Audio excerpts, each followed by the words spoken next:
What's up YouTube? Welcome to episode 108 of the Chaos Daily. Super short one for you guys today, really not much to go over. I was hoping for the resin to arrive today and it hasn't, so it should probably arrive tomorrow. But what I have been doing in the meantime is working on the CAD for the monogull. Well, started working on the wing, and it's a big wing. It's very large. At the root, it's, if I remember correctly, somewhere between 450, 500 millimeters in chord length, which is kind of double the size of my print bed, so I'm going to have to break it up. And what I'm going to do is I'm actually going to utilize that need to break it up for printing to build in more structure to make it stronger. So what I've started doing is I'm working on the leading edge of the wing, and I've split a section off the front of the leading edge so I can create a D section. And now that D section runs all the way. It's not an ISO grid, but it is a hexagonal grid structure on the inside of the skin to give the skin some more support.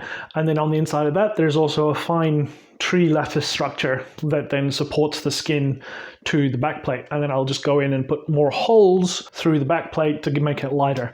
And then all these sections will get assembled together with the core sections of the wing and then the trailing edge sections of the wing. The trailing edge sections of the wing will include things like the control surfaces and stuff. We're going to have elevator sections near the core, and then we'll have the elevon, which will be aileron elevator sort of mix. And then right at the outside, I'm thinking of doing a split flap somehow. So that should be interesting, doing split flaps for rudder control. We'll see how we go about that. I've got a couple of different ideas how I want to do the split flaps.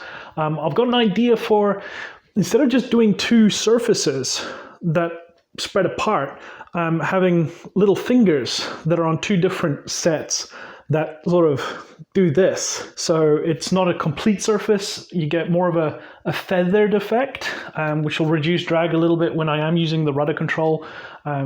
We should work really nicely. Should work out a little bit lighter and stronger too, especially out there on the leading edge. So yeah, we'll leave it there for today's episode. Make sure you hit the like button, make sure you subscribe. As always, I've been Chaos, and until next time, expect the unexpected, and I'll see you guys later.